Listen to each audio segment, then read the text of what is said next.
What is good, people? It's your boy Limio back at it again with another Tribe 9 video. Here are 5 things I wish I knew before I started playing Tribe 9. These are stuff you need to know because if I knew this in the beginning, my life would not have been so hard. So let's get into it. First up, the Sensei Zero system, the stamp system. It's literally the most important thing in the game, but they barely explain it. Because without collecting stamps, you literally cannot progress in this game.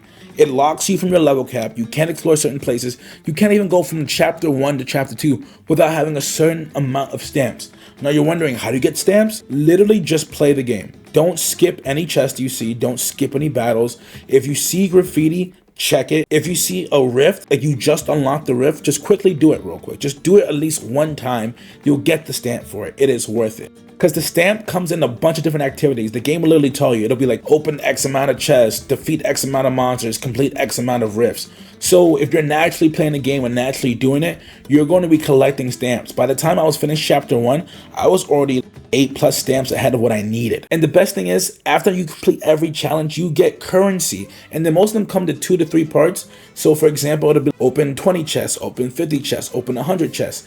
And all of them will give you 40 currency. And after you get to 120, that's a free pull.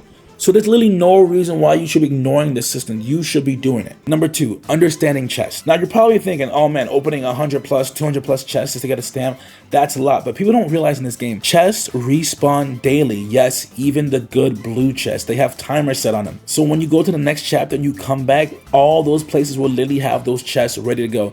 You don't have to redo the puzzles. Just literally go over there, pick up the chest. And the best part is, since you're ranking up and you're leveling up, the gear that you get naturally will be higher. Even though you might be in a higher rank, you can still go to lower level areas, pick up chests that'll still be at your level that you currently are, which makes it worthwhile. And on top of that, you can pick up rank materials to rank up your people. Because unless you have boosters all the time, which you can only pick up from daily quest, it's good to pick up every single chest, every single trash can. It's worth your time. Number 3, the mobbing system. I can understand that when you go back, you might not want to go back because you have to fight all the people, you got to do all the bosses, you got to do all the enemies. But once you are level 12 to 13 higher than your enemy, you can auto kill them. I tested it. Your entire team has to be over 12 to 13 levels above the enemy, and you'll know it because when you try to hit them, they'll try to run away.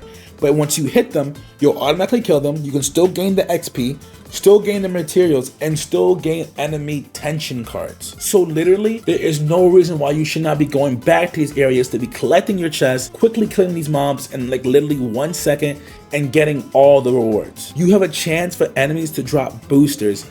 Yes, boosters, the thing that lets you get into rifts and they get more rank up materials. They can be earned by just killing mobs sometimes. It's a rare drop, but the fact that you can get it for pretty much 2 seconds of your time is great. So don't ignore small enemies. Number 4, replaying bosses. So I've played other games like Honkai Star Rail, and usually you need energy to fight bosses and do stuff, or maybe there's a weekly limit. In this game, you can play as much as you want. I literally fought the shark boss 15 times to earn the rank item and to get the tension card for it.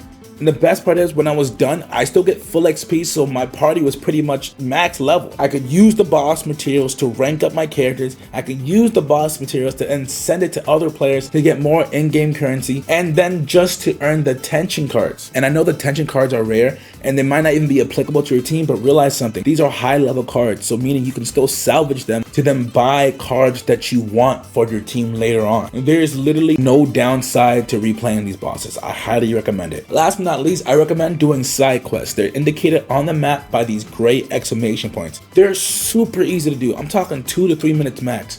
Sometimes they'll be pick up a chest here, pick up an item here, fight one person here, or maybe in the conversation itself, the quest is over. You're earning at least 10 in-game currencies, stamps to earn more rank up items without having to go to the dungeons, cash to level your characters and craft items, and TP to level up your tension cards. There's no reason why you shouldn't be doing quests. And also on top of that, some quests are related to the stamp system. So you'll notice that everything feeds into each other. Long story short, I do not recommend you rushing Tribe 9. If you see something, explore it, click on it later, because once you even get to endgame, if you didn't do enough stuff, the game forces you to explore it and do these stuff anyway. So you might as well just get on top of it, get your graffitis, get your chests, do your side quests, because you're literally going to have to do it anyway if you want to be optimal at the end game. Hope these 5 tips really helped you out. I really enjoyed making this video. I'll have another video out in the next few days talking about actual combat and how to optimize your builds. If you have any ideas for the channel, any comments, concerns, even more tips, please don't be afraid to put it in the comments. Other than that, I will see you guys later, and welcome to the Marination.